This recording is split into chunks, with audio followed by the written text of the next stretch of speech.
Okay, the agenda is accepted. First, after this is the acceptance of the December 14th, 2021 special call finance meeting minutes. Do I hear a motion to accept the minutes? So moved. I will second, but I will abstain. Since I was Okay. not Oh, here. yeah, Oh, since you weren't here. that's Any right. discussion, deletions, additions, changes? Okay, all in favor of accepting the December 14th special call meeting minutes, say aye. Aye. And one abstention. Okay, the first order of business under ordinance and resolutions, we have ordinance 2022-02 and ordinance amending ordinance 2021-22 and accepting a Tennessee Highway Safety Office grant. Do I hear a motion? Also moved. Second. Okay, discussion. It's a good thing. Okay, this is for the DUI, right? Well, yes, ma'am, it's for the traffic enforcement unit from the Tennessee Highway Safety Office. Half of that amount actually will go to purchase some additional radar equipment and laser equipment. And the other half is for overtime for officers to stay longer and do extra traffic enforcement.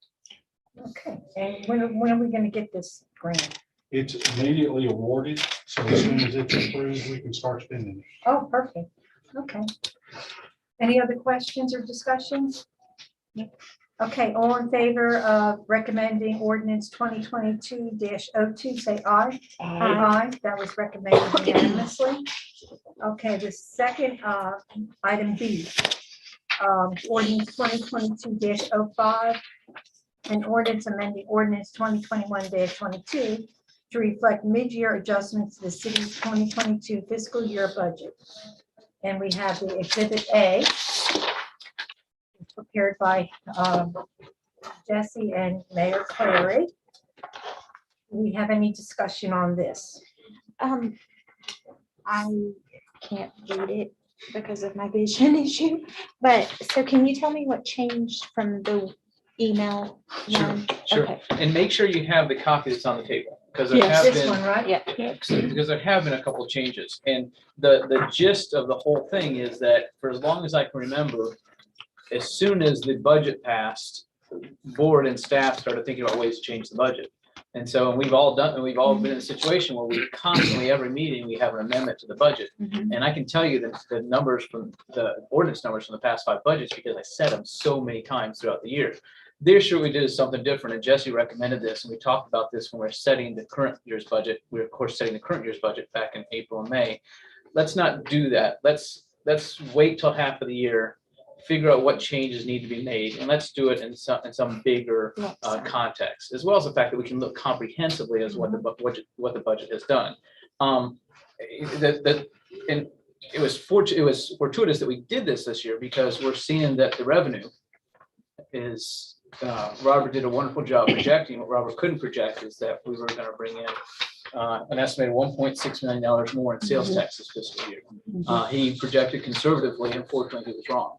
And we appreciate very much what he did, and he kept us safe. And if he'd been in the other direction, had he projected that additional 1.6 8 months ago, we would have laughed at him. So he did what we needed to do. Just So the- what you got by email the other day has been changed four ways since this morning. 3 ways. It Through. was- Okay, why don't you, yeah, let me turn it over to Jesse. And he can say it. And then I have a couple questions too. So one was my error on the revenue side, where I had not checked my work closely enough. So I adjusted the revenue out.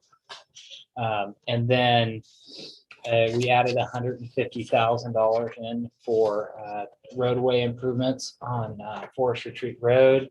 And then there was a special event item reduction that we pulled out, so that the special events are untouched and continue to remain as they were originally budgeted. So those are the 3 changes from what happened between the email I sent last night and the email I sent this morning. And Okay, those changes are reflected here. So at the end, we have, the general fund is the first page, and then the special revenues are the second page, the special revenues are pretty minor adjustments. Mhm. The general fund is, what we're really going to be concerned with, because those are funds that don't have a certain restriction on them, so we have more flexibility with our general funds. So, in summation, I look at it, if you stand up and look at it from the 30,000 foot, our revenues are coming in higher.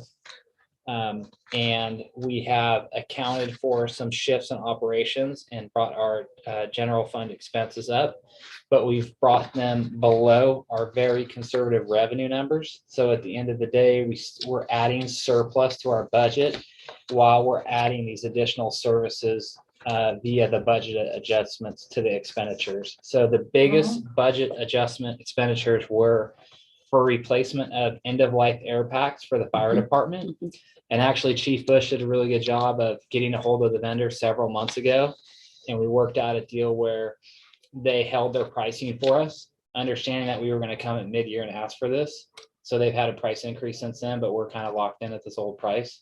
So we've saved some money by negotiating with them ahead of time, but that's a $650,000 adjustment. We've kind of looked at our paving schedule, and because we did so much paving early in the year, we think that we can add another $500,000 and get it done this year. And when we do our paving next year, we're just going to keep continuing in July and August. So it won't look like there was a paving season, then it stopped.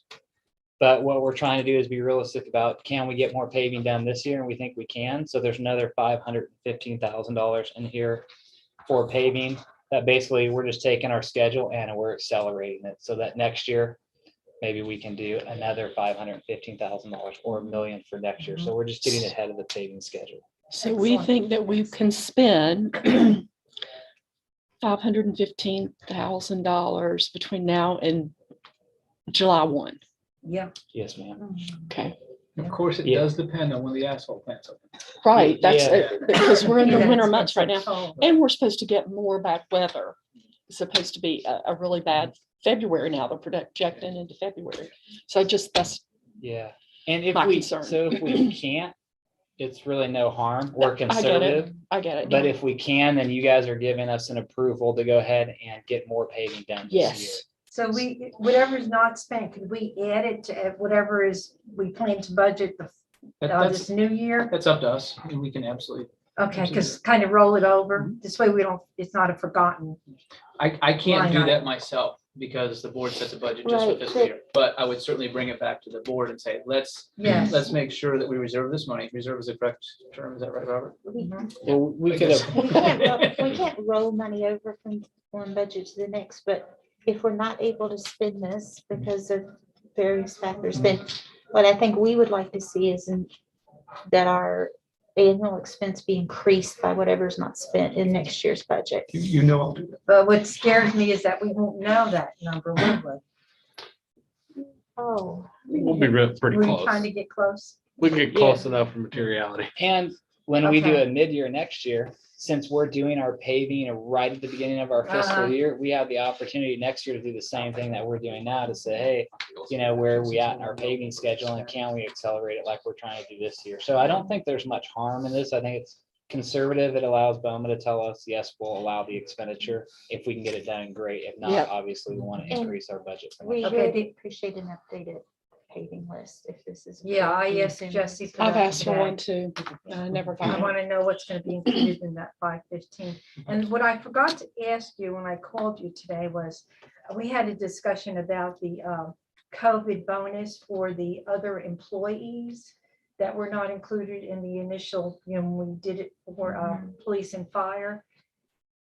Has that been given any consideration in here?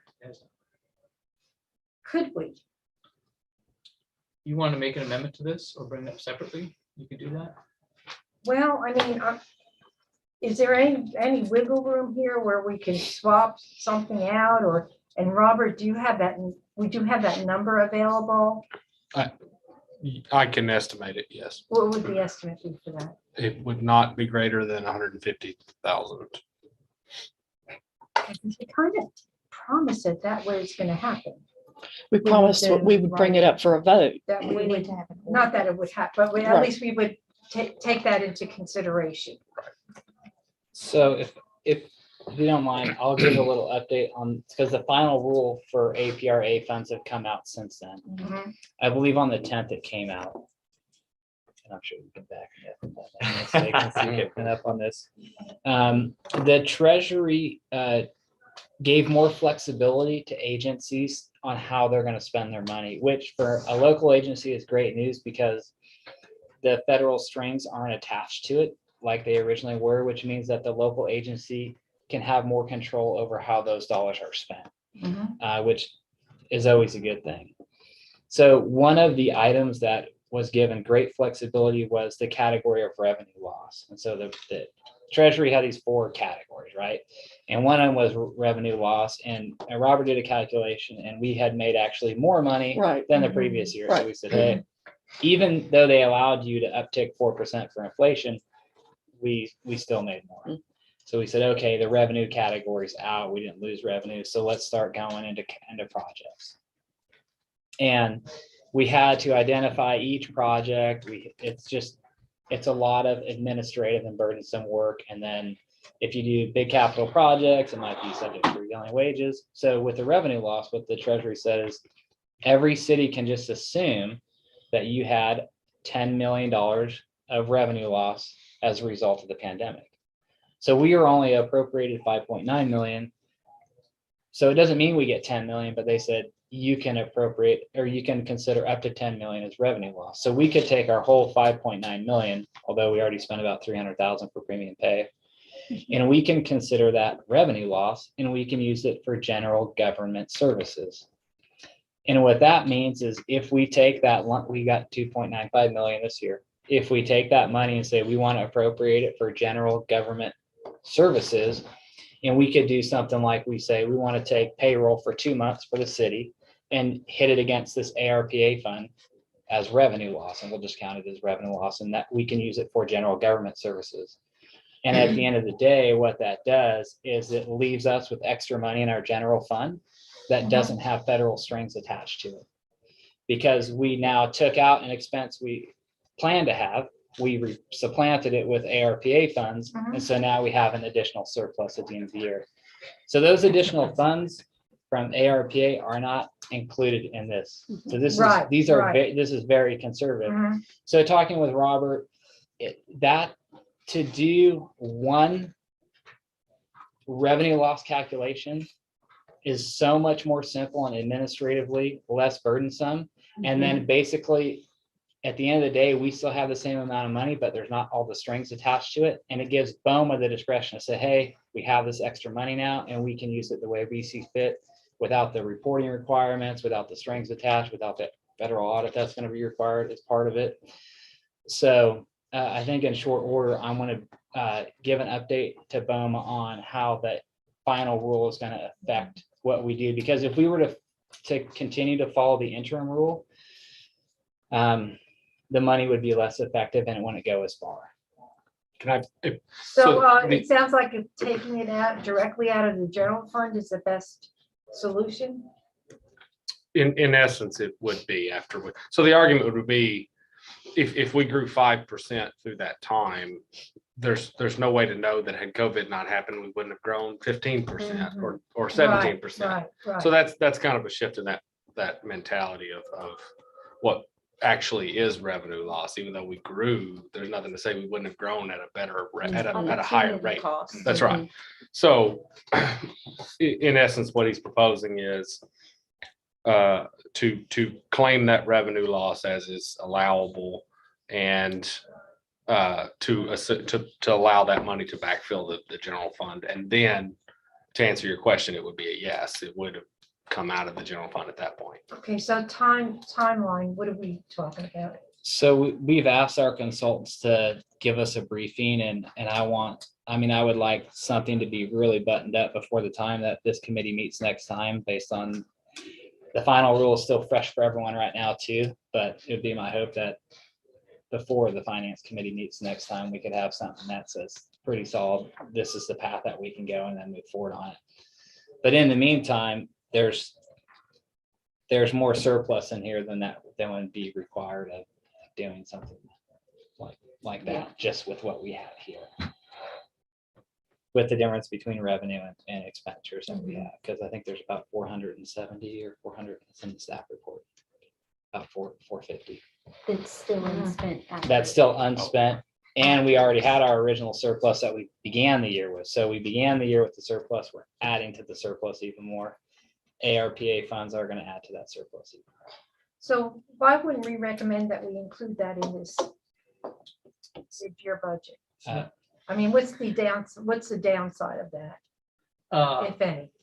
So one of the things I made sure that the staff understood was we need to look at needs that helps the city as well as investments. We didn't really talk about some of the additions and some of the wants. And that's why I had Jesse put together with these items here. If somebody wants to add some other items, they can attempt to amend this, or they can bring up the separate ones. Well, if we're protecting our assets, our employees, to me, that's more of a need. Okay. In my opinion. I don't know what the rest of the committee, how the rest of the committee feels. You know, I feel, and I have ever since we brought this up, that the spirit and intent of this program is to help the community, not just city, Right. City government, but to help the community. And I would rather, I certainly agreed for the first responders to have, no question. But I still, and maybe some of the parks employees could be in that, but I don't think we should just say blanket, every employee gets a bonus because they were harmed by COVID. A lot of the city was harmed by COVID. This is the taxpayers' money, and I feel like we need to look at it more broader to help the community instead of. I neglected to make a point, is that we will be going through the reclassification process pretty soon as well. So likely everybody will be getting a raise if we fund that.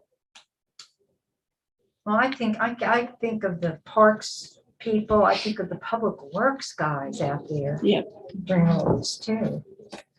Well, tell me how they were harmed by COVID if they were Well, they were exposed to it. they were exposed to They were at a each other. higher Yeah. risk. Yeah, I mean, how do you separate all that? You know, that's. I mean, That's a we hard. know our first responders were at a higher risk, but the people who were cleaning the restrooms in the parks and the public works people who were picking up trash and, I mean, I know it's supposed to be waste spray, but you know, they have to run around and do that kind of thing. Sometimes it just seems like they were. And like I said, and I it was don't a mind scary that time back in the, you know. for everybody and the community as well. And our IT people, they work tirelessly That to is keep a- the city running. I'm hearing what you're saying. Yeah, but I understand what, Like you feel like giving our own people, everybody a blanket bonus is, I mean, I don't want to use It's too not- strong language, it's a little bit self-serving. It is, to Versus me, serving the community with Yes. the funds. yes. Can I And make- that's a compelling point. Yeah. can I say one other thing?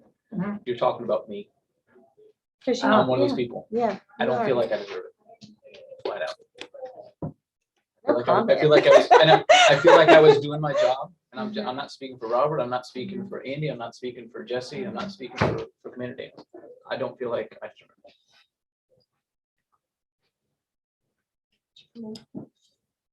well, let's, That's my opinion. oh, I do understand Alderman Dixon's point, but I would have to agree with the fact of we value all of our employees in a very unique situation that kept the city going, which is what is beneficial to the city. We didn't shut down, and I mean, if anybody wants to remove themselves from that equation, I think that can be easily happen, but you know, they're the whole of city hall, all the employees, they you know, they worked in a very extraordinary manner. You know, so thank you.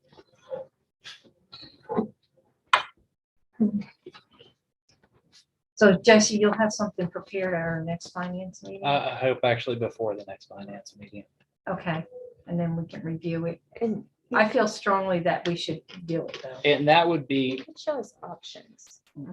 yeah, Yeah, I think my general impression of first information I've gathered is that's probably the most effective way to utilize those funds, and it gives BOMA the control to spend the funds how Yeah. BOMA seems most Yes. appropriate, with which I think with is, no strings attached. which is a win for BOMA.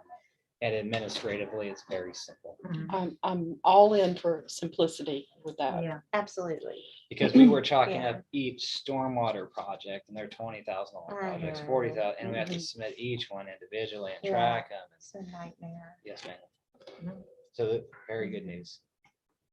That is good news. any other discussion? Any other questions about? Well, I do have one question about this. Mhm.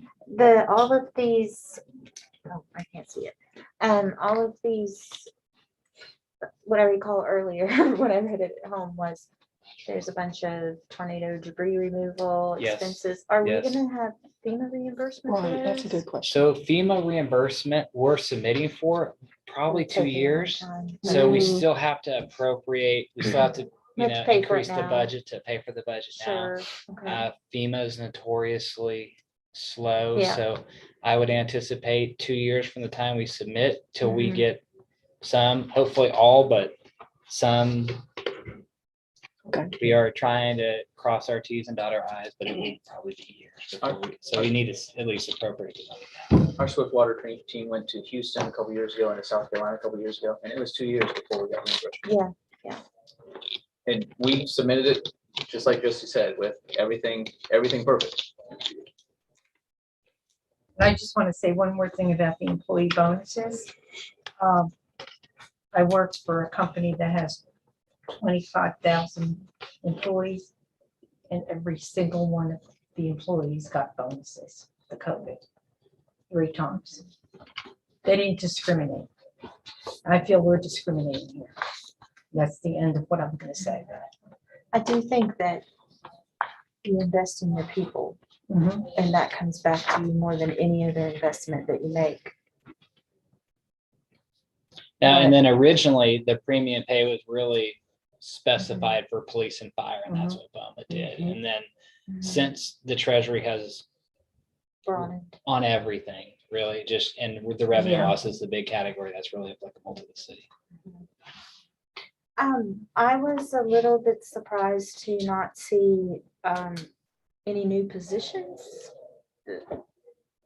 in this proposal. We would have to go to the board to create the position, and we're not quite there yet. Okay, So that may come. and we've got another $450,000 that we haven't covered. But we also will have, we won't spend as much as we had budgeted in salaries this current fiscal year. Yeah, so as far as the budget goes, number one, it's difficult just to get people to come to a government salary job. Number one, it seems like everyone, right? You can't dine in at Burger King right now. It's like everyone's having an issue with the Great Resignation. But because our salaries and benefits in the departments that aren't fully staffed are lower, we wouldn't need to come back for a budget amendment because the salaries and benefits haven't gotten spent to the level that they would. So if we want to come back for a different type of job classification, we wouldn't necessarily even need to amend the budget for it because most of our salaries and benefits are down right now. Okay, So we might do that through a general committee action anyway, but it probably is not even going to take a budget amendment.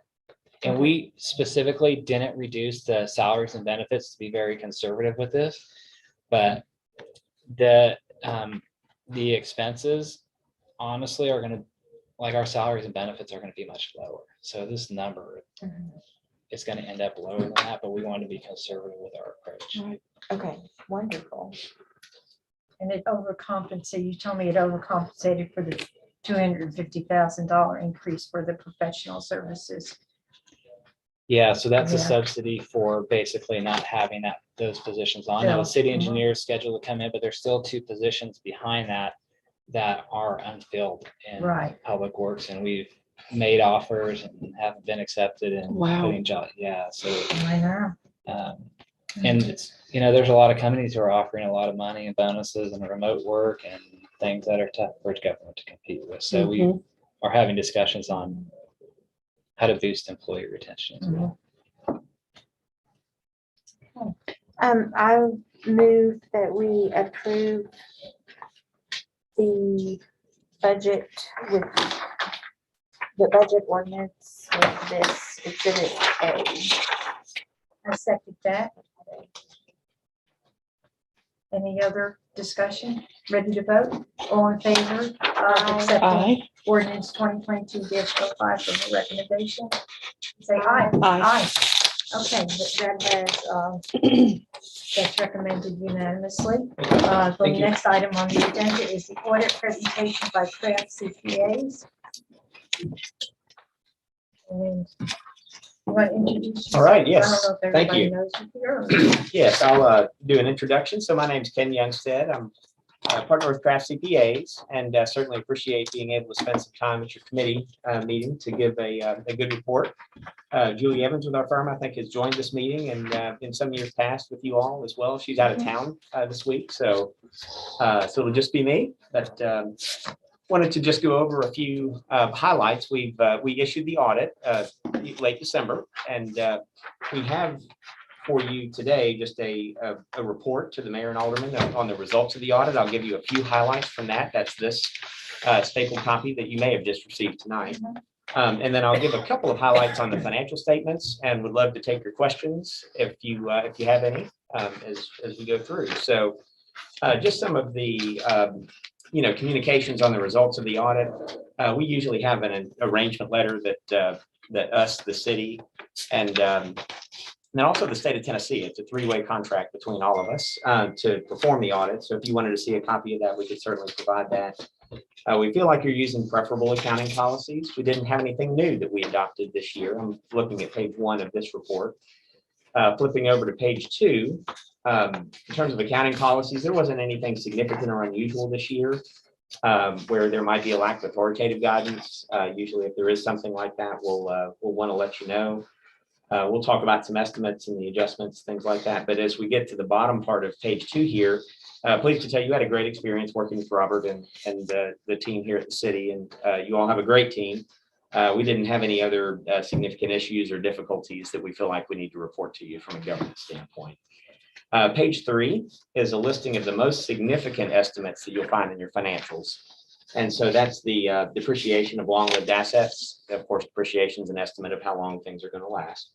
And then you have a pension liability and other post-employment benefits. That's your health benefits for retirees, where those two amounts are more significant estimates in your financials. Those are the three most important things to share with you on that front.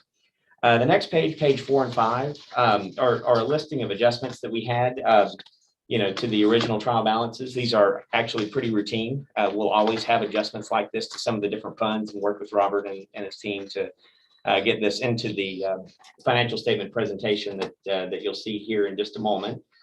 So really, I think things were clean. We had a good experience and we're able to work through questions and things like that. So I think from an adjustment standpoint, again, nothing to be concerned about from a governance standpoint. They do a great job. So. Thank you for saying that. Yeah. We already knew that. The last part of this letter is the representation letter that we have the director of finance and the COO and the mayor sign, just saying that you've cooperated with us, you've reviewed the statements and feel like it's fairly presented as well. So any questions on this letter? Communications So letter? you had no significant findings. Correct. Okay. I'll cover that in the financial statements themselves, Okay. but we didn't identify any findings that we need to report to you from an audit standpoint. That's So it's a great. clean audit in all respects. Great. On that front. So it's great news. Any questions on that before going to the financial statement? So on the financial statement, it's the annual comprehensive financial report. They've changed some terminology this year, and one big thing to note that Robert's pulled a lot of information together, working with other departments, is we now have a transmittal letter and some statistical information to present a full annual comprehensive financial report here. So this is little thicker financial than what you've had in the past, few years. And so I'll point some of those things out to you as we go through. But the transmittal letter is really just a summary of the key points and background information about the city and outlook and, things like that. As you flip over into the financial statements to page 1, 2, and 3. Do we have that, Robert? I don't think I have that. We don't have that. The audit, Yeah, we don't have that. it would be It's in here? it's in your inbox. Oh, This is the book. It I is did not know. a big bound book. I did not know we had I that. think they put it on our desk. Maybe. Oh. So we go grab it for you. That'd be wonderful. It's a book.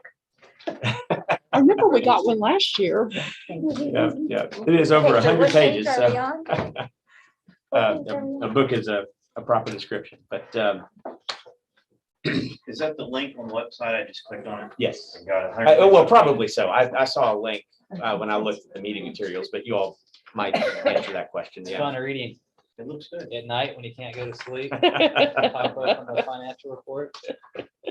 Really good. Really, you're injuring me, calling me a nerd. Thank you, Robert. And if you don't have one, I'll just describe some of what I'm talking about here. So I'll Okay. try to be more descriptive in case some of you don't have this in front of you, but I think it is available on the website. There's a link there, but so the audit report itself talks about management's responsibilities, our responsibilities as auditors. The important part is the top of page 2, where it's the audit opinion, where we say the financial statements present fairly in all material respects. Talks about the government activities, business type activities, and different funds. And so that's a clean, unmodified opinion, which is what you're looking for. There is included in this financial statement package some required supplementary information that not only the state requires, but some of the government auditing standards, things like that. So it makes reference to the management discussion and analysis that Robert's put together, and other schedules about pension and OPEB and different things. There's a schedule of federal awards, federal and state awards, where we also give an opinion on that and have that subjected to the auditing procedures. So clean opinion on that. And we reference on page 3 another report that's in the very back of this financial statement that is our government auditing standards report, which is also a clean opinion. So looking at the management discussion and analysis, that starts on page 4. And I'll spend a little more time on this. This is something that Robert puts together, but it is probably the best and easiest place to see a year-over-year comparison to some of the financial information. And so in the main financial statements, you'll just see 1 year presented. So that's why I might spend a little more time on this MD&A report to give you a couple of financial statement highlights. So I'm looking at page 7. And you'll see, and these are government-wide, statements, here where you have incorporated things like your debt and capital assets, things like that. Can Um, I interrupt you? Sure. On page 4. You need to pull that Unassigned fund little balance. guy out. Oh, yes. So thank you. I do have that circled on another page, but that is actually a highlight, a tremendous growth in your unassigned fund Huge. balance this year. Huge. And that is really great news. That's I don't think it's ever been that not from the years I've looked at. ever. Yeah. I think that number might have been in the $4 million range Right. in the prior year. So a big growth in I've that been here number. for 11 years. It's never been like that. Yes. So, a good year from that standpoint. I think, Wonderful. I know that's something that you all have been keeping an eye on and talking Yes. about Yes. as a committee and as a board. And, so definitely a move in the right direction. Sorry, So I didn't congratulations for that. I didn't mean to interrupt you. but No, that's great. it's That's great. huge. So you'll see the, now looking at page 7, the net position on a government-wide basis, this is encompassing more things than just that $11 million number that you're looking at. But you'll see your, total net position moved from 73 million to 83 million for the year. So an increase of about 9.78 million, again, on a government-wide basis for your governmental activities. And so you'll see it broken down: governmental activities, business type activities. Business type is the golf course, and then totals that you'll see there. So you'll see on page 8, the year-over-year comparison with, with different revenues, charges for services, property taxes, sales taxes, et cetera. So the revenues and expenses, they're on page 8. That comes down to your governmental activities, that $9.7 million increase, and the business type activities, again, the golf course, an increase, and your net position there of about 159,000. So anything you want to add, Robert, to just I know that's a very brief financial highlight on. Well, I personally would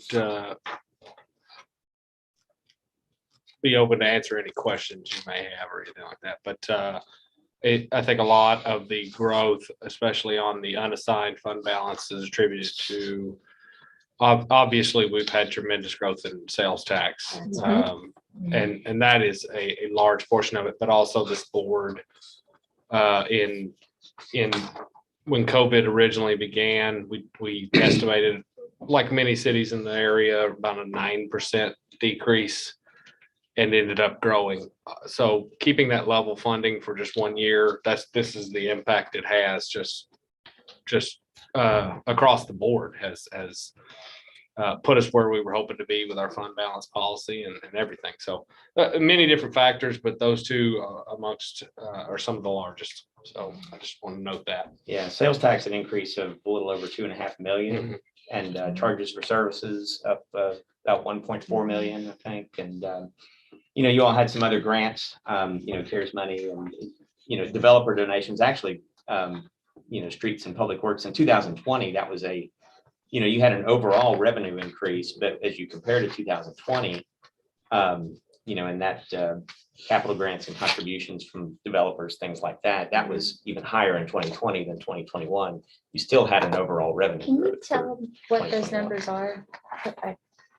In- What in- were the numbers between 2020 and 2021 that In which the- category? from developers contributions? Let's see here. Yeah, I was thinking that might be, yeah. Right, the difference.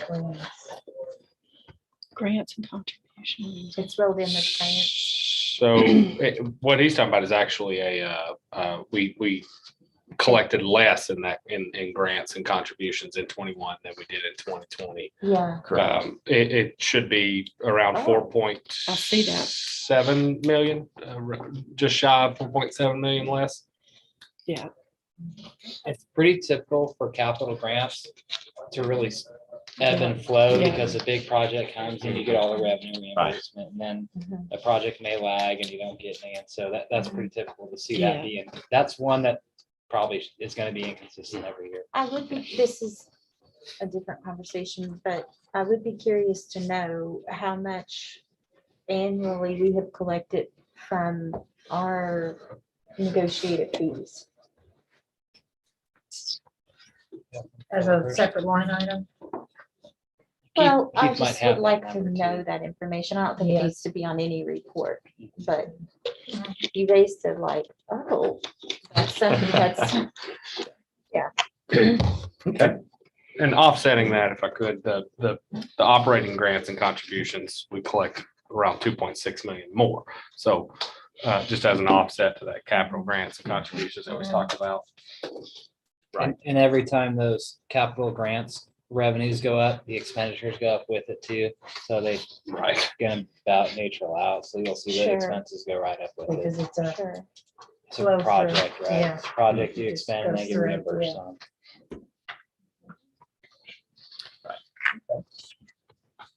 Great. So looking at, again, I think on page 13, you'll see the capital asset information, broken out with a comparison to the prior year. More information in the footnotes to the financial statements there as well.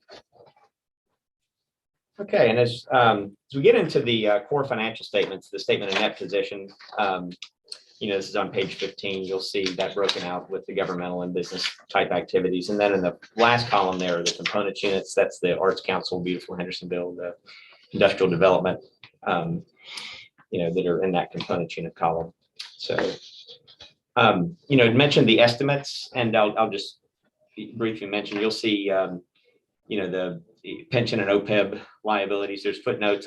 It's probably easier to look at the footnotes on how those change year over year, but that information is there. The number that you had referred to earlier, I'm looking at page 17. As you'll see what comprises your general fund, net, fund balances, and you'll see the unassigned net position there at the bottom of page 17, that 11.7 million that we had referred to earlier. So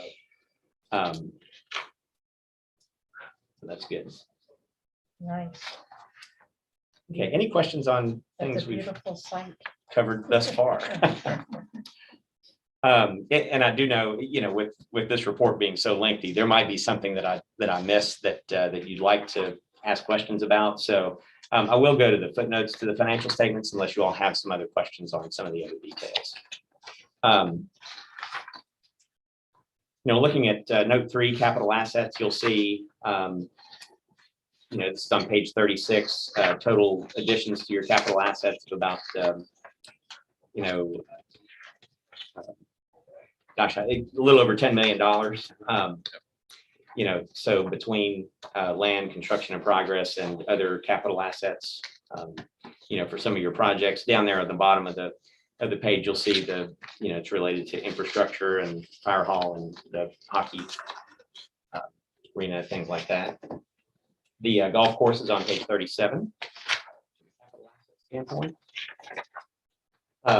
Looking at long-term debt on pages 39 and 40, there was some refunding and other, capital outlay notes that were issued, and so you'll see the detail of what comprises that. There's a more detailed schedule of the long-term debt that's on page 79. It's in one of the supplemental schedules, so you'll see it by note, on page 79, and also has information about the repayment of those. Repayment obligations on those debts. So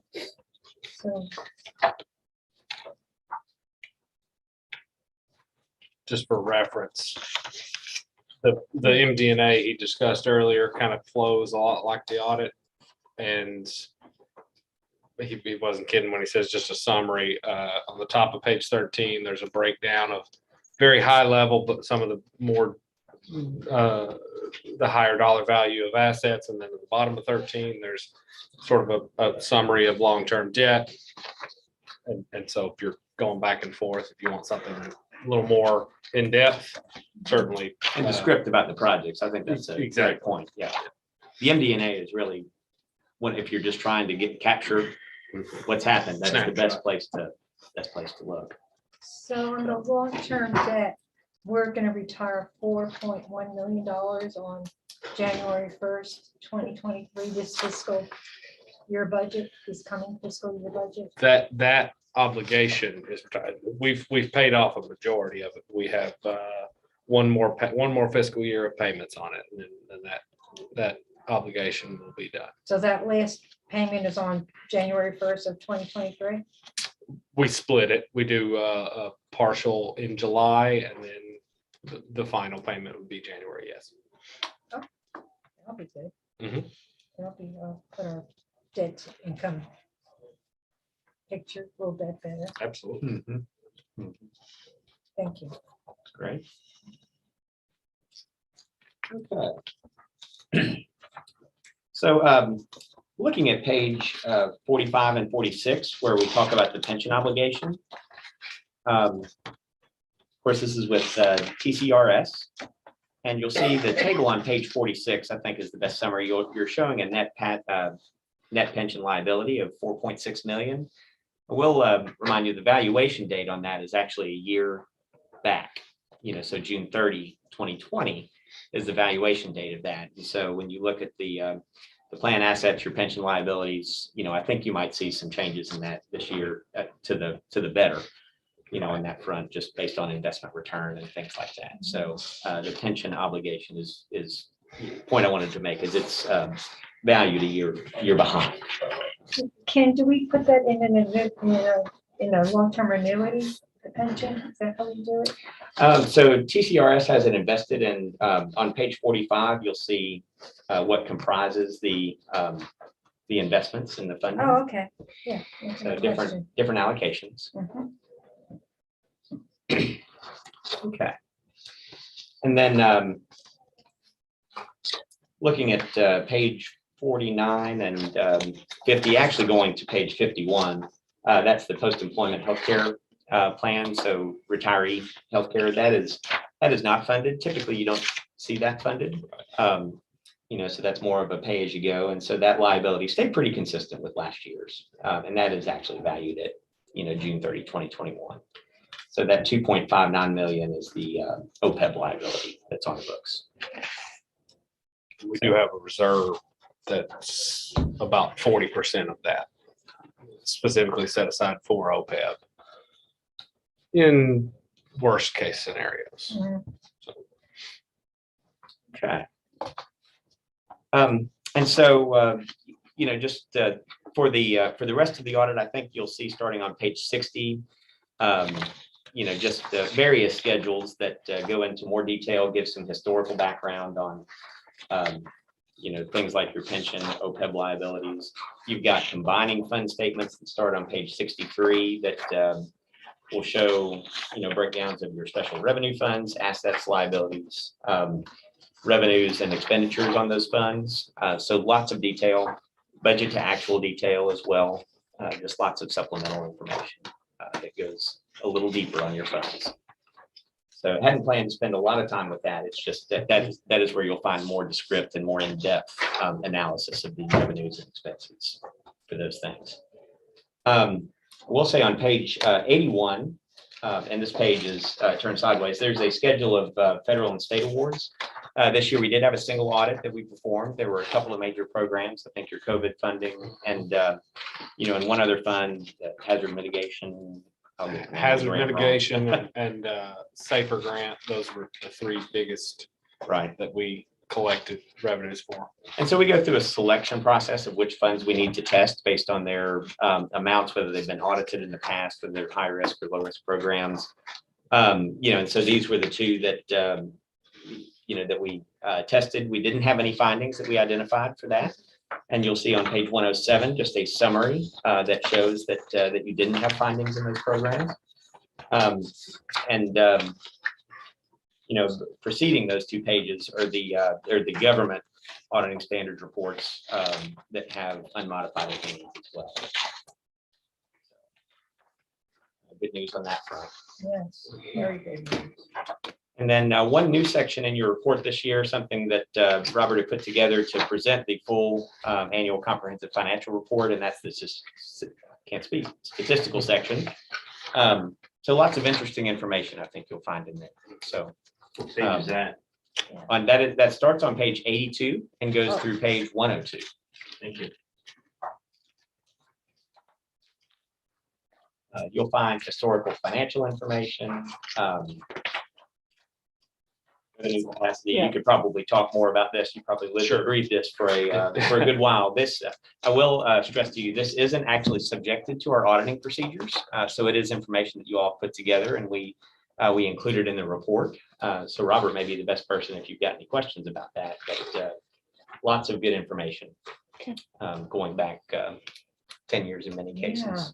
Right. So, Yeah, that is, thank you. That's something I wanted to note. If you did want to compare year over year growth in many areas, that 82 to about page 100, I think is what you mentioned, is a good place to do that. It does have debt comparisons. It has growth of revenue. It has changes in net position. Some of that fund balance changes over the years. So it's a very good place to get a picture of where we've come from. Part of the reason it's so large is we've had several years to catch up on and to create since then. But happy to have that have full ACFR, the new acronym. But yeah, if you have any questions on that, I'm all ears. This is a great comparison. Absolutely.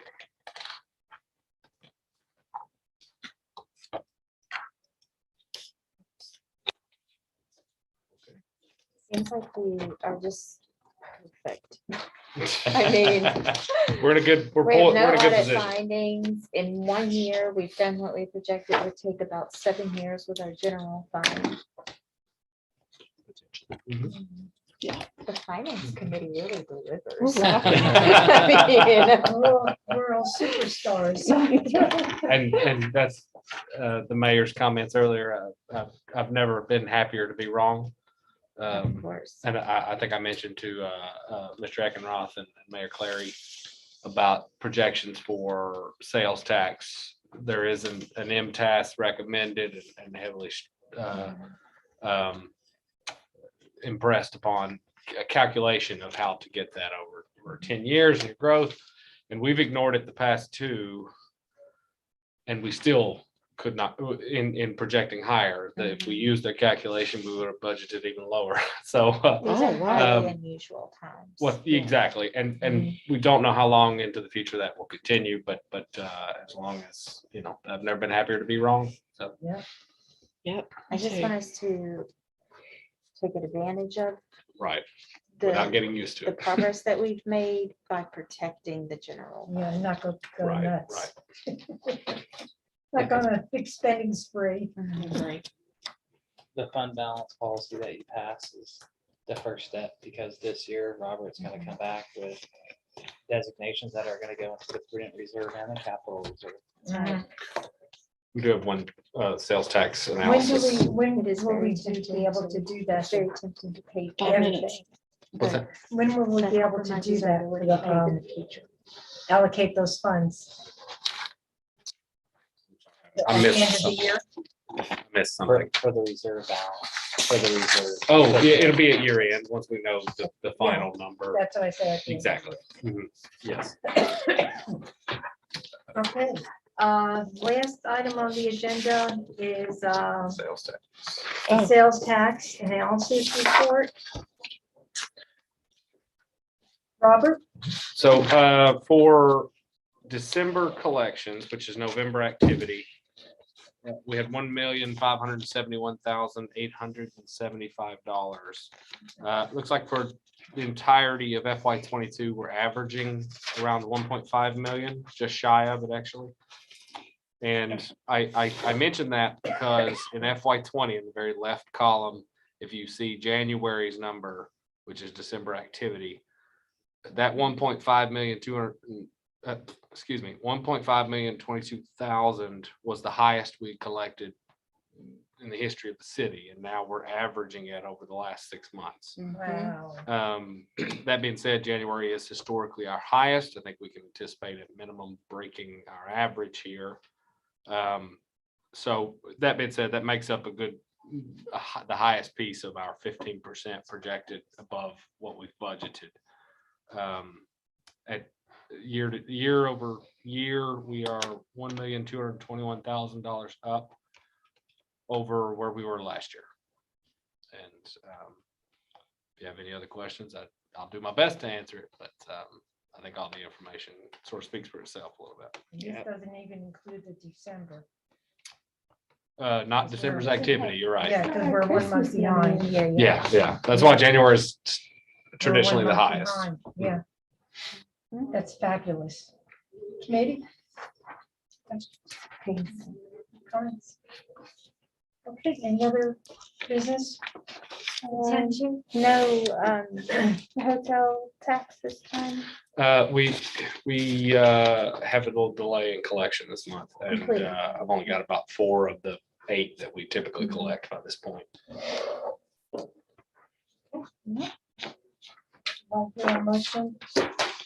Motion to adjourn. Second.